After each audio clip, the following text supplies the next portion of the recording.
Hey everybody, this is Ramon Ray, founder of smarthustle.com. Thanks for joining me for another exciting podcast discussion article.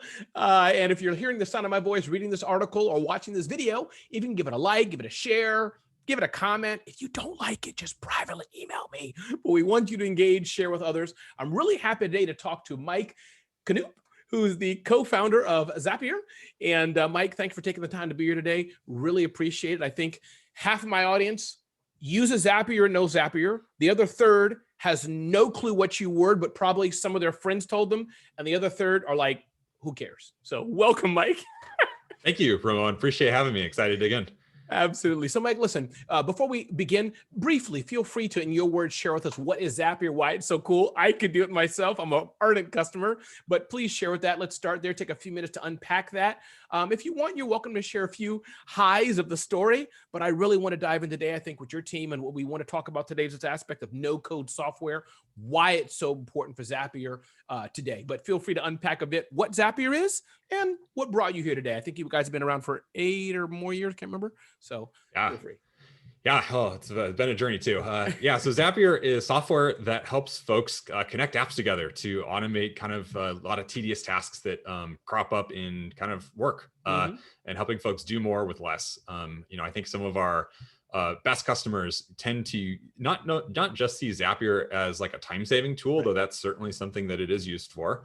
I think some of our best customers know and love Zapier because it enables them to do things that they otherwise largely wouldn't be able to do, either because they don't have budget to hire an engineer, or because they don't feel like they have the technical skill set or the time to learn the technical skill set in order to patch together these systems to automate or replace something that they're doing manually.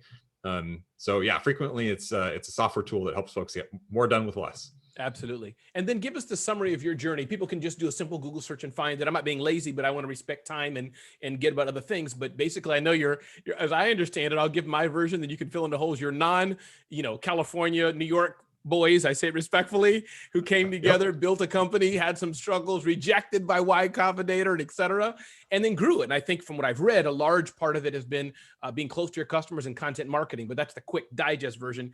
Anything you can just color in that and give us the overall arc of how you came to be the success you are today? Yeah, I think Brian Wade and I were all from Missouri. I grew up in St. Louis. We met around college, and Zapier actually got started at a startup weekend hackathon way back 8 or 9 years ago.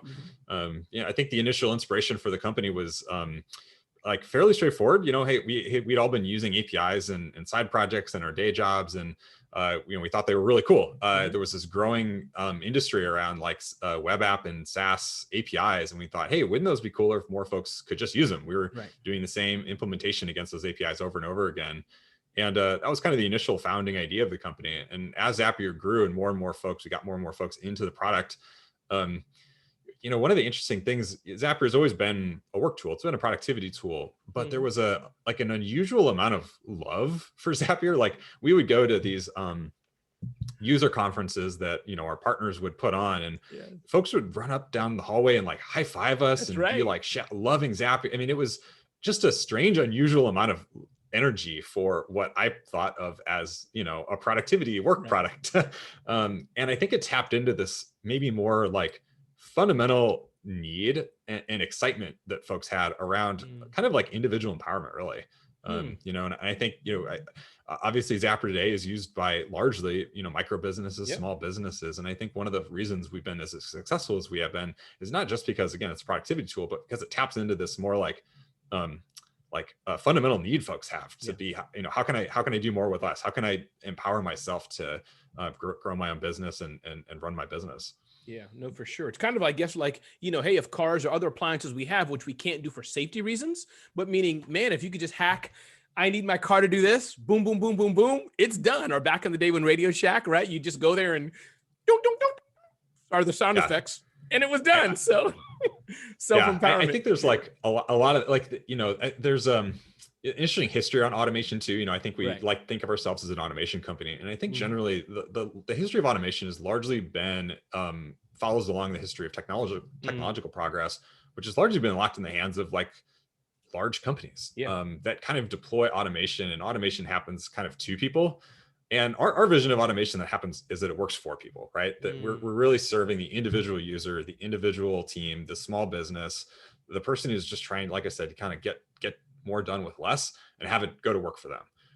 And I think that's kind of that's one of the reasons why I think we've generated as much of a passionate fan base as we have over the last Absolutely. decade. Absolutely, for sure. And before I dive into this aspect of what I believe you, and I don't think it's Zapier owns it, I could be wrong the term, but this aspect of no code, I want to dive into that, but I have to ask you if you can answer it. If you can't, we'll laugh and move on. But Clubhouse, I'm curious, do you guys have yet? Can I do, if I do a room on Clubhouse, add the title to a spreadsheet? Can I do that yet in Zapier, or is it? I do not believe Clubhouse has an API yet. Okay. So if they did, I think we would be interested in adding it. Got it. Because I know there's, and I'm not a programmer, so you can guide me as we're talking, but I know there's tools like whatever it is that you can get like your Clubhouse stats, but I guess maybe that's a different way they're doing it. I don't know. I'm not a developer, but.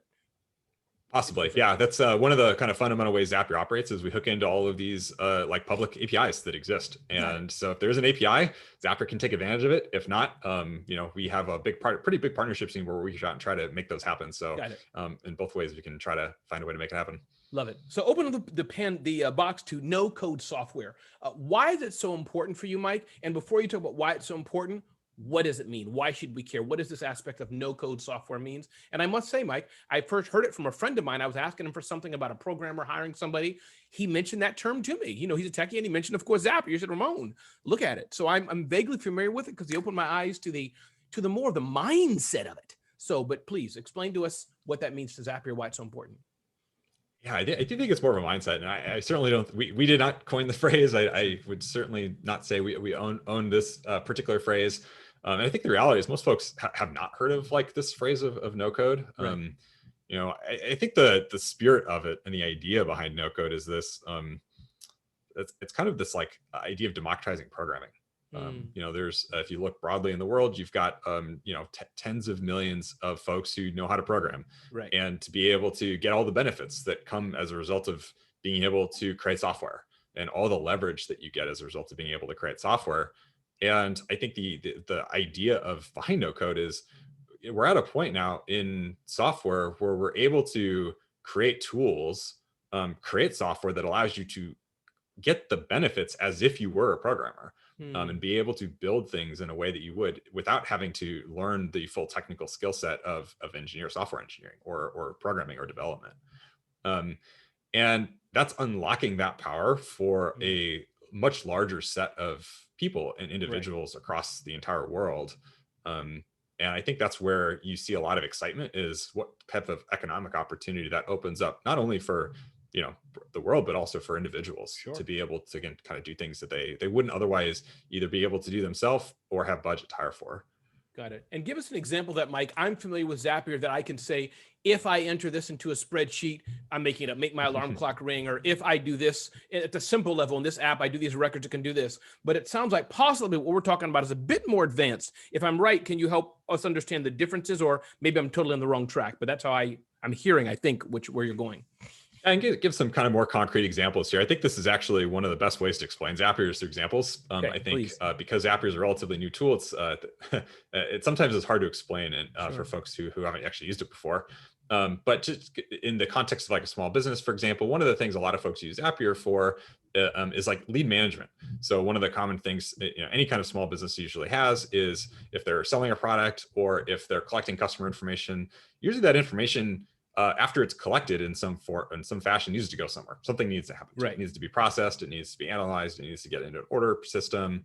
And Zapier is frequently used as like the plumbing and the piping between where the information is collected and where it needs to get to. So you might think of if you use Shopify, for example, to run your small business and you're collecting new leads, and you want to put those folks into a spreadsheet so that you can do some order analysis on it, or potentially put up follow email campaigns together. There's quite a bit of a time-consuming process to just manually keep that like spreadsheet up to date with all of the folks that are kind of interacting with your business and your brand and your ecosystem. So Zapier is frequently used in things like that. We're used in automating project management, automating notifications for your business, so getting alerted when new folks like pay you, maybe pay you past a certain threshold, when you've got a new customer who's like renewed. yeah, those are some of the maybe more concrete, easy examples to pick off. To I love explain it. what Zapier's And used does for. it make sense, Mike? I guess that what I'm hearing then also is that for the small business, it's there for that. But I think that also maybe for the new one, this is about just understanding the tools are there.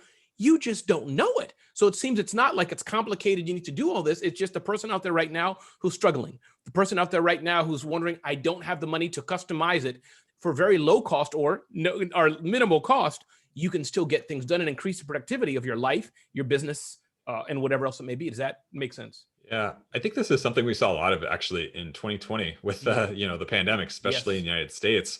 There were a lot of businesses who suddenly had to go digital.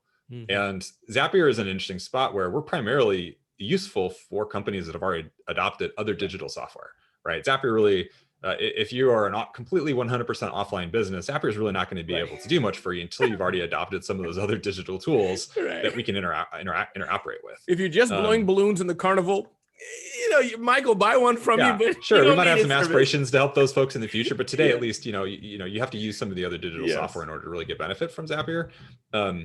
And that's what we saw happen kind of overnight, Yes. over the course of a month in 2020. Quite a few examples of real businesses who, saw their in real life kind of lines of revenue, products have to change in order to adapt to the kind of a new reality where folks are having to shelter in place Sure. and travel is limited. So that caused this like rapid adoption in kind of digital tooling for a lot of these small businesses that went to move their businesses online. And then Zapier becomes a very natural second order choice of like, okay, now that I've got all these digital tools, how do I manage them? How do I automate the movement between them so that I don't have to do that manually?